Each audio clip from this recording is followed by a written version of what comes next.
شعبان کا مہینہ ختم ہونے کو آ گیا اور یہ آخری جمعہ ہے. اب اگلا جمعہ آپ کا رمضان میں آئے گا. سب سے پہلے توبہ اور استغفار. آج کے جمعہ حضور پاک صلی اللہ علیہ وسلم کی یہ سنت تھی. حضور کی یہ سنت تھی کہ شعبان کے آخری جمعہ میں حضور سارے مومنین سے یہ خطاب کرتے، یوں کہتے کہ ان قریب تم پر ایک ایسا مہینہ آنے والا ہے جس کا پہلا حصہ رحمت کا، دوسرا حصہ مغفرت کا، آخری حصہ جہنم سے آزادی کا. حضور رمضان کے متعلق اس جمعہ میں بیان فرماتے، اور اس لیے میں آپ کو اس سنت پر عمل کرتے ہوئے عرض کرتا ہوں، اس عظیم مہمان کے آنے سے پہلے اپنے گھر بار کو صحیح کر لو. تیاریاں ایسی کرو جیسے کسی مہمان کا استقبال ہو.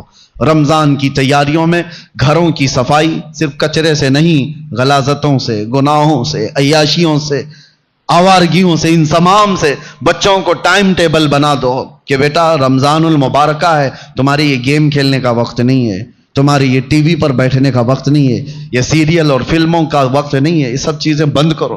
بچوں سے کہو کہ اللہ کا مہینہ آ رہا ہے، اس لیے کہ میرے آقا نے فرمایا قیامت کے دن جس کے خلاف رمضان کھڑا ہو گیا اسے جہنم میں جانے سے کوئی بچا نہیں سکے گا. یاد رکھو آپ، جس کے خلاف رمضان اور قرآن کھڑے ہو گئے حضور فرماتے ہیں اس کو دوزخ میں جانے سے کوئی بچا بھی نہیں پائے گا. اور جس کی شفاعت کے لیے کھڑے ہو گئے تو پھر وہ جنت میں جا کر رہے گا. جس کی حمایت میں یہ دونوں کھڑے ہو گئے، قرآن اور رمضان. اسی لیے قرآن اور رمضان کیسے خلاف کھڑا ہوگا؟ اللہ کی بارگاہ میں مقدمہ کرے گا کہ مولا میں اس کے گھر گیا تھا، اس نے میری بڑی بے حرمتی کی ہے. میں اس کے گھر گیا تھا تیرا مہمان بن کر، اس نے میری بہت توہین کی ہے. رمضان کے مہینے میں دن کے وقت کھانے پینے والے کے متعلق کہا گیا ہے ایک روزہ چھوڑنے کا عذاب 600 سال تک وہ دوزخ میں رہے گا. مسلمانوں کو یہ زیب نہیں دیتا. رمضان کا احترام، اور خاص طور پر بچوں کی تربیت کے لیے، بچوں کی تربیت. علماء سے بھی میری گزارش ہے کہ پورا فل فوکس کرو. ہم یہاں ہوتے تھے یا جب بھی الحمدللہ میرا معمول ہے رمضان میں فل پیکج، صبح سے لے کر رات تک ہم تو مصروف ہی رہتے تھے. وجہ یہ ہے کہ ان کو شیطان کی وہ ڈالی ہوئی عادتوں کی طرف نہ بھیجا جائے. ایک مہینہ تو ہے جو اللہ تعالیٰ نے شیطان سے آزاد کر کے دیا، اس میں اگر دل کو پاک نہیں کیا تو پھر کب پاک کرے گا؟ بچوں کو خاص طور پر ایک چیز کی طرف لے آؤ، ان کے یہ موبائل کی دنیا. بہت سارے ماں باپ، کل میں آپ کو دیکھ رہا ہوں، ماں باپ ہم سے کہہ رہے ہیں کہ ہماری بات سے اب بچے مانتے نہیں، ڈر لگ رہا ہے ان کو بولیں گے تو الٹ پلٹ کر دیں گے، مار پیٹ کرنے لگ جائیں گے. آج یہ نوبت آ گئی ماں باپ کی کہ تم بچوں کو روک نہیں سکتے، ان کے ہاتھ سے موبائل نہیں لے سکتے. اکثر گھروں کا حال ہے یہ، میں آپ کو بتا رہا ہوں، اکثر گھروں کا. لے کر کے دکھاؤ.